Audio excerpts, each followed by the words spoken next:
Good morning बच्चों, आपका स्वागत है हमारे YouTube चैनल विज्ञान ज्ञान में। विज्ञान की इस कक्षा में कक्षा 10 के पाठ धातु और अधातु को हम आगे पढ़ेंगे। बच्चों, पिछली कक्षा में हम लोगों ने धातुओं और अधातुओं के कुछ प्रमुख भौतिक गुण देखे थे। आज हम इनके रासायनिक गुणों के बारे में पढ़ेंगे और अगर आपको कोई प्रश्न पूछना है पिछली कक्षा से संबंधित तो आप कमेंट करके मुझसे पूछ सकते हैं। लगातार हम कक्षा 10 के पाठ्यक्रम के आधार पर वीडियोस ला रहे हैं आपके लिए। यदि आप कोई और टॉपिक भी पढ़ना चाहते हैं तो आप हमें कमेंट करके बताइए। कोशिश करेंगे हम कि आपके लिए वो टॉपिक जल्दी से जल्दी वीडियो के टर्म में ले करके आए। हमारे चैनल को सब्सक्राइब कीजिए और इस वीडियो को ज़्यादा से ज़्यादा लोगों में शेयर कीजिए। आइए आरंभ करते हैं हमारी आज की कक्षा। और यहाँ पर हम बात कर रहे हैं धातुओं के भौतिक गुण, आयनों का बनना। बच्चों, धातुएं जो है वो धन आयन बनाती हैं। धातुएं धन आयन बनाती हैं।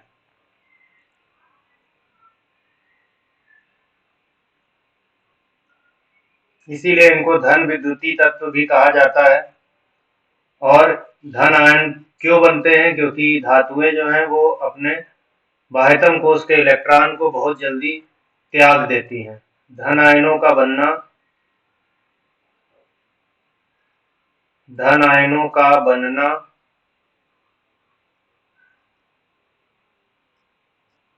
इलेक्ट्रॉनों के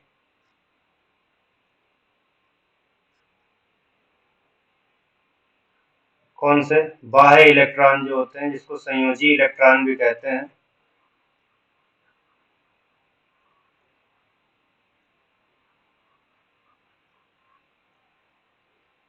इलेक्ट्रॉनों के त्याग के कारण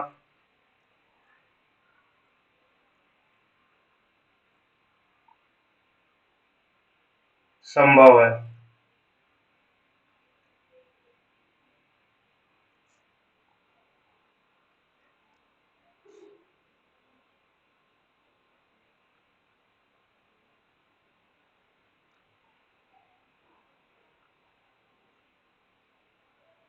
क्योंकि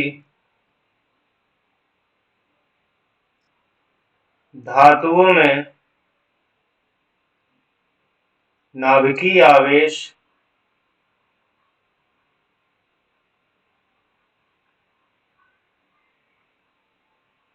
बहुत कम पाया जाता है।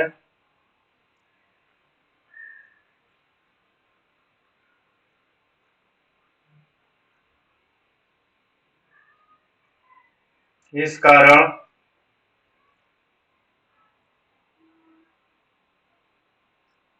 वे इलेक्ट्रॉनों का परित्याग आसानी से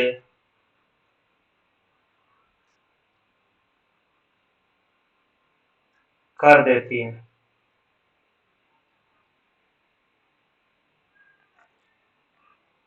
सभी धातुएं धनायन बनाते हैं।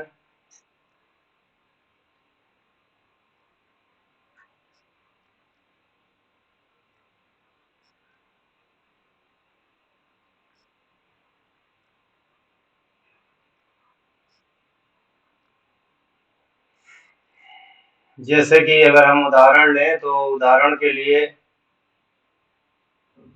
सोडियम एक धातु है जो कि एक इलेक्ट्रॉन का त्याग करती है, इसकी संयोजकता एक होती है। कैल्शियम 2 इलेक्ट्रॉन का त्याग करके 2 धनायन बनाती है। जो इलेक्ट्रॉनों का त्याग है वो याद रहे, जो इलेक्ट्रॉनों का त्याग है वो हमेशा संयोजकता पर निर्भर करता है। किस पर निर्भर करता है? संयोजकता पर निर्भर करता है। तो किसी भी धातु की जो संयोजकता होगी उस पर ये इलेक्ट्रॉनों का त्याग निर्भर करता है कि जितनी संयोजकता होगी उतना ही उसमें इलेक्ट्रॉन निकलते चले जाएंगे। ठीक है, तो इस तरीके से। इसी प्रकार अगर अधातुओं की बात करें तो अधातुएं जो हैं वो इलेक्ट्रॉनों को ग्रहण करती हैं क्योंकि उनमें नाभिकीय आवेश अधिक होता है और वो ऋणायन बनाते हैं। बिल्कुल इसका उल्टा हो जाएगा हर बिंदु पर। ठीक है, तो अगर अधातु की बात करेंगे तो अधातुएं ऋणायन बनाएंगी और वह इलेक्ट्रॉनों को ग्रहण करती हैं, यानी कि यहाँ पर जैसे एक इलेक्ट्रॉन इसने ग्रहण किया, क्लोराइड बना दिया, तो ऋण आयन बनता है। इसको बोलते हैं हम लोग ऋण आयन। और ऋण आयन कौन बनाता है? ये एक अधातु तत्व का गुण है। कितने इलेक्ट्रॉन ग्रहण करेगा? संयोजकता के बराबर। कहाँ ग्रहण करेगा? बाह्यतम कोश में। ठीक है, आइए चलते हैं ऑक्साइड बनाने के लिए।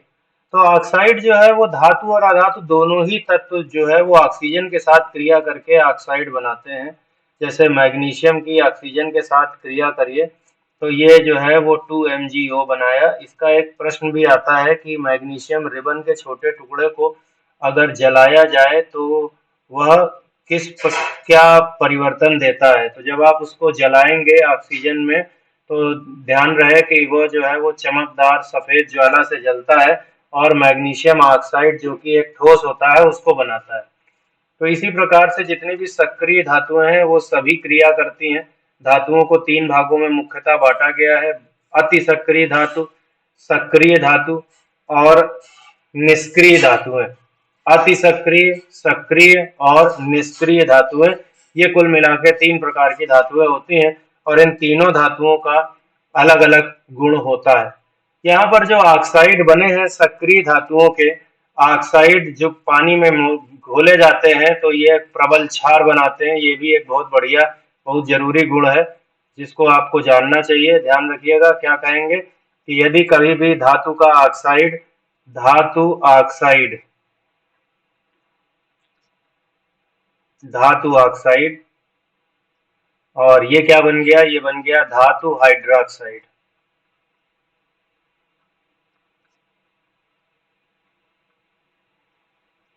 ठीक है, तो धातु ऑक्साइड को जल में घोलने पर धातु हाइड्रोक्साइड बनते हैं और सभी धातु हाइड्रोक्साइड जो है वो प्रबल क्षार होते हैं। ये बहुत अच्छे क्षार होते हैं, ये बात आपको ध्यान में रखनी है। कुछ धातु ऑक्साइड जो है वो उभय धर्मी भी होते हैं, एम्फोटेरिक भी होते हैं। ठीक है, उभय धर्मी ऑक्साइड जो है वो कौन से हैं? इसके बारे में अक्सर प्रश्न आ जाता है, तो आइए देखते हैं जरा उभय धर्मी ऑक्साइड कौन से होते हैं। उभय धर्मी ऑक्साइड,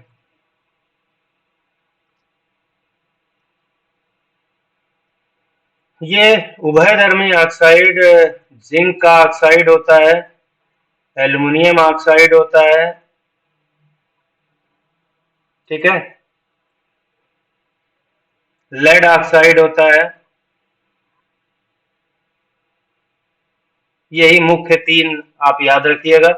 उभय धर्मी का मतलब होता है, अंग्रेजी में इसको कहते हैं एम्फोटेरिक ऑक्साइड।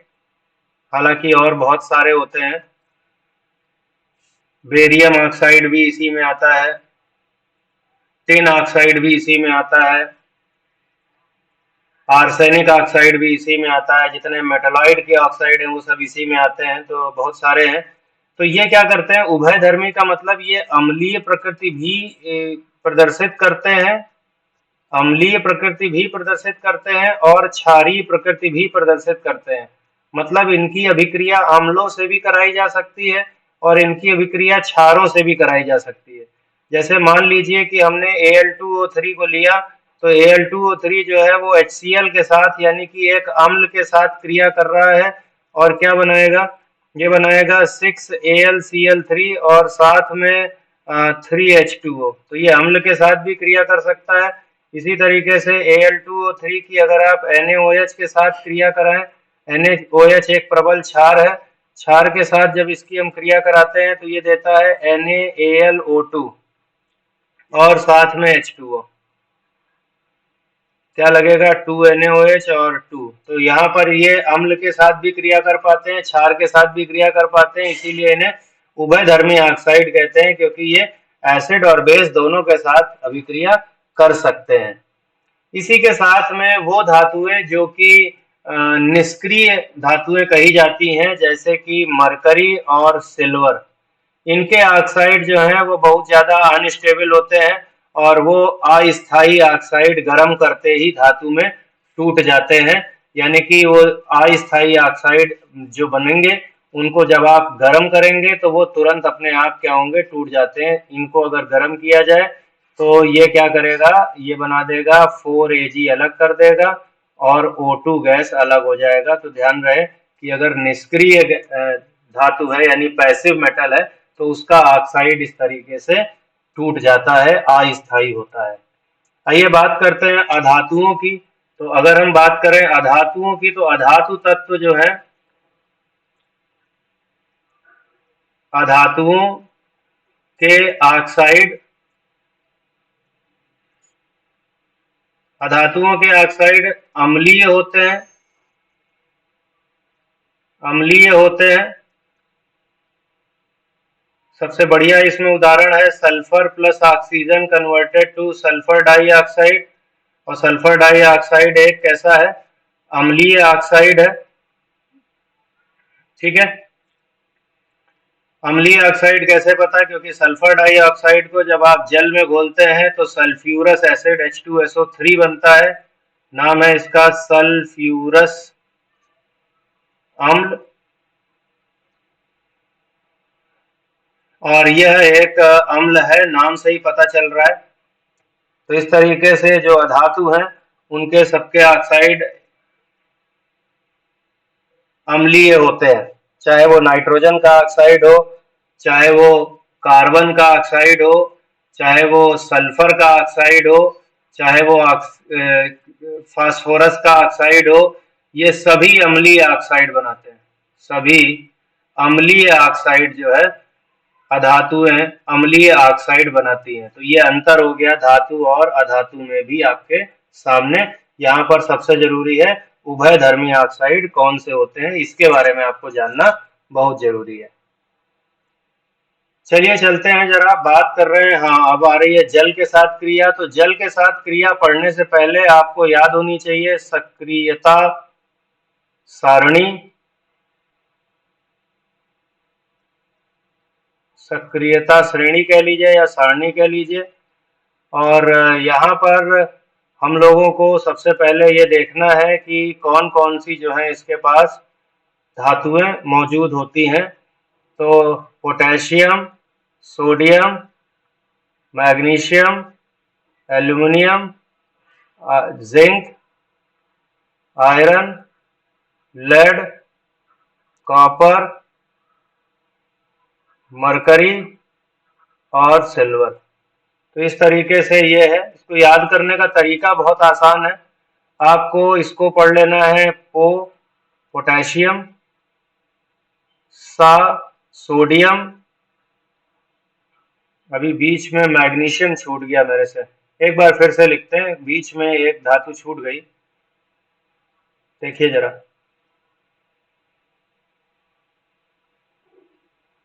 तो यहाँ पर जो हमारे पास धातुएं आ रही हैं उनमें Ca का है ना, इसको मिला के आपने पढ़ा क्या बन गया ये, पोशाक। पोशाक, पोटेशियम, सोडियम और कैल्शियम। इसके बाद Mg, Mg का मतलब हो गया मांगे। Al, Al का मतलब सीधा सीधा है ऑल। Zn, Zn को हम लिख रहे हैं जल, जन, जन मतलब लोग, पीपल, ठीक है। Fe क्या होता है, आयरन। और आगे लिख दीजिए के। तो पूरी बात क्या बनी, पोशाक, मांगे, आल, जन, लोहे की। और इसके बाद के 3 एलिमेंट आपको याद कर लेने हैं, और वो है कॉपर, मरकरी और सिल्वर। यहाँ पर जब हम बाइफरकेशन की बात करेंगे, अलग अलग करेंगे, तो जो ये सोडियम और पोटेशियम है ये वेरी रिएक्टिव मेटल्स होती हैं, बहुत क्रियाशील हैं। और ये वाले जो हैं नीचे के दो, वो होते हैं हमारे निष्क्रिय गैसें, पैसिव मेटल्स जिनको बोला जाता है, मरकरी और सिल्वर।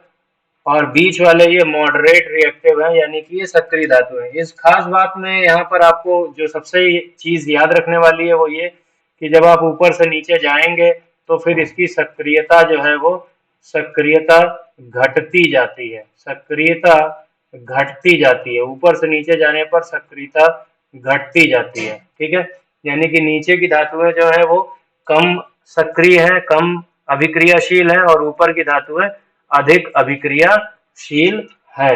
इस बात का अंदाजा आपको ऐसे ही लग जाएगा कि सोडियम और पोटेशियम ये दोनों धातुएं हैं जो ठंडे जल के साथ क्रिया करती हैं।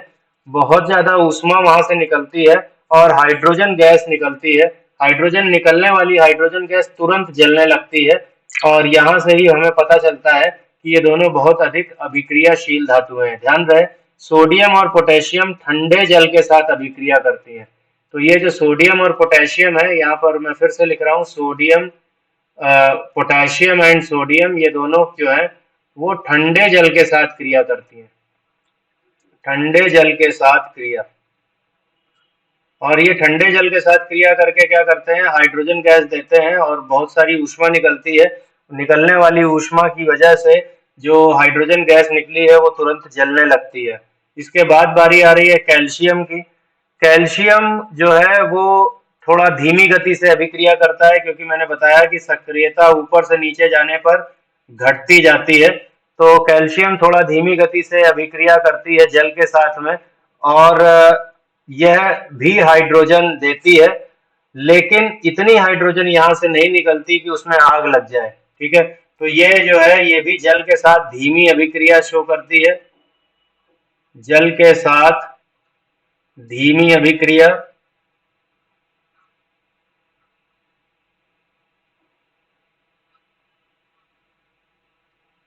हाँ, यहाँ पे ध्यान रखना, हाइड्रोजन जलती नहीं है, यहाँ पे जो है वो हाइड्रोजन जल जाती है, जलने लगती है, क्योंकि हाइड्रोजन का डिस्चार्ज बहुत ज्यादा होता है, और यहाँ पे हाइड्रोजन नहीं जलती है।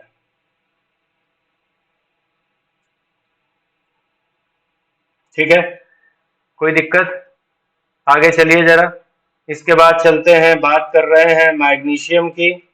तो मैग्नीशियम जो है वो ठंडे जल से अभिक्रिया नहीं कर पाता, लेकिन गर्म जल से अभिक्रिया करता है, गर्म जल के साथ अभिक्रिया करता है। मैग्नीशियम गर्म जल के साथ जो है वो क्या करता है, अभिक्रिया करता है और हाइड्रोजन गैस देता है। याद रहे, हाइड्रोजन के ये बुलबुले मैग्नीशियम की सतह से चिपक जाते हैं, और इसीलिए मैग्नीशियम और कैल्शियम दोनों ही धातुएं जो है जल में तैरना आरंभ कर देती हैं। तो ध्यान रहे, मैग्नीशियम जो है वो और कम अभिक्रियाशील हो गया, क्योंकि ये दोनों तो पहला वाला ठंडे जल के साथ वायलेंट अभिक्रिया कर रहा था, दूसरा वाला जल के साथ धीमी अभिक्रिया कर रहा है, और मैग्नीशियम ठंडे जल के साथ अभिक्रिया करता ही नहीं है, वो गर्म जल के साथ अभिक्रिया करता है। इसके बाद अगर हम बात करते हैं एल्युमिनियम की, इसके बाद अगर हम बात करते हैं जिंक की और आयरन की, एल्युमिनियम, जिंक और आयरन, ये तीनों जो है वो गर्म जल के साथ भी अभिक्रिया नहीं करती हैं, ये भाप के साथ अभिक्रिया करती हैं। ध्यान रखिएगा, भाप के साथ अभिक्रिया करती हैं, यानी गर्म जल के ठंडे जल के साथ अभिक्रिया नहीं करेंगे, गर्म के साथ भी नहीं करेंगे, भाप के साथ अभिक्रिया करेंगे, और भाप के साथ अभिक्रिया करके हाइड्रोजन गैस देते हैं। ठीक है, भाप के साथ अभिक्रिया करके हाइड्रोजन गैस देते हैं। इसके तुरंत बाद, यहाँ पे लेड रह गया ना, हाँ यहाँ पे लेड एक और लिख लीजिए, जरूरत पड़ेगी। इसके बाद के जो धातुएं हैं, यानी कि पीबी है, और हमारा पीबी के साथ में कॉपर है, और मरकरी है, और सिल्वर है, यह जल के साथ अभिक्रिया नहीं करते हैं, यानी कि पीबी, कॉपर, सिल्वर, मरकरी और सिल्वर, यह जल के साथ क्रिया नहीं करते हैं, जल के साथ क्रिया नहीं करते हैं। तो इसको आपको याद रखना है, जल के साथ क्रिया बहुत ज़्यादा इम्पॉर्टेंट है, और अगर आप इसको ध्यान देंगे तो आपको बहुत जल्दी से ये याद हो जाएगा। बच्चों, हम लोगों ने अभी तक क्या पढ़ा है, जल के साथ अभिक्रिया में हम लोगों ने सबसे पहले देखा कि सक्रियता श्रेणी क्या है, पोशाक, मांगे, आल, जन, लोहे की, और उसके बाद फिर आपको 4 धातुएं ऐसे ही याद रखनी है, लेड, कॉपर, मरकरी और सिल्वर। इसके बाद हम क्या करेंगे, इनमें भाग कर लेंगे। वैसे तो कुल मिला करके ये धातुएं 4 भागों में विभाजित होती हैं, लेकिन आपकी कक्षा के लिए केवल 3 ही भाग बहुत जरूरी हैं, जो हमने यहाँ पर मार्क किए हैं। पहले दो को हम कह देंगे active metals, very reactive metals, बहुत ज्यादा क्रियाशील धातुएं हैं। आखिर के दो जो हैं वो अक्रियाशील धातुएं हैं, और बीच की जो है वो सिर्फ क्रियाशील है, यानी कि वैसे ये कम क्रियाशील है धातुएं हैं। ठीक है। इसके बाद सबसे पहले हम लोगों ने पढ़ा कि पोटेशियम और सोडियम ये जब ठंडे जल से क्रिया कर लेते हैं और ये क्रिया बहुत ज्यादा उभय ऊष्माक्षेपी होती है, जिससे निकलने वाली हाइड्रोजन की मात्रा अधिक होने के कारण हाइड्रोजन गैस में तुरंत आग लग जाती है। वो हाइड्रोजन गैस जब भी जलती है तो वो पॉप साउंड के साथ, फट फट की आवाज के साथ जलती है। ये उसकी पहचान होती है हाइड्रोजन गैस की। कहीं से भी हाइड्रोजन गैस निकल रही है, अगर आप जलती हुई मोमबत्ती वहां पर लाएंगे तो फिर वो पॉप साउंड के साथ अभिक्रिया, पॉप साउंड के साथ में वो गैस जो है वो जलने लगेगी, फट फट की आवाज करके जलेगी। ऊपर से नीचे आएंगे, इन सक्रियता से सारणी में धातुओं की सक्रियता घटती जाती है, यानी कि कैल्शियम जो है वो थोड़ा धीमी गति से अभिक्रिया करेगा, और इस बार कैल्शियम से निकलने वाली हाइड्रोजन की मात्रा इतनी नहीं होगी कि जिसे वो आग लगा सके, उसमें आग लग सके। ठीक है। तो अब क्या होने वाला है जरा ध्यान दीजिएगा। कैल्शियम के ऊपर ये हाइड्रोजन गैस जो निकली है वो चिपक जाएगी, और जिसकी वजह से कैल्शियम का टुकड़ा पानी में तैरने लगेगा। इसी तरीके से मैग्नीशियम ठंडे पानी से अभिक्रिया नहीं करती। अगर इसको अभिक्रिया करानी है तो आपको गर्म जल लेना पड़ेगा। हाइड्रोजन गैस यहाँ भी निकलती है लेकिन वो भी जलती नहीं है। न जल के वो क्या करती है, हाइड्रोजन गैस वहां पर अभी भी नहीं जलती है और मैग्नीशियम के टुकड़े के साथ चिपक कर उसे पानी में तैरा देती है। इसके बाद के तीन धातुएं हैं एल्युमिनियम, जिंक और आयरन। इन तीनों धातुओं में अभिक्रिया न ठंडे जल से होती है न गर्म से होती है। यहाँ पर आपको अगर अभिक्रिया करानी है तो हमें भाप की जरूरत होगी। भाप के साथ अभिक्रिया करके हाइड्रोजन गैस देती है। और इसके बाद आखिरी की चार धातुएं जो हैं वो जल के साथ क्रिया नहीं करती हैं, यानी लेड, कॉपर, मरकरी और सिल्वर, ये क्रियाएं जल के साथ नहीं करती हैं। तो बच्चों ये रही हमारी आज की क्लास, और आप इन चीजों को याद कर लीजिएगा। इसके आगे हम धातुओं के रासायनिक गुण भाग 2 का वीडियो आपको कल देंगे, और उसमें हम लोग धातुओं की अम्ल के साथ क्रिया, उनके लवणों के साथ क्रिया, और इस श्रेणी का प्रयोग करते हुए हम कैसे प्रतिस्थापी अभिक्रियाओं को लिख सकते हैं तथा मिश्र धातुओं को कैसे समझा जाता है, इसके बारे में बात करेंगे। बने रहिए हमारे साथ। आपका दिन शुभ हो। धन्यवाद।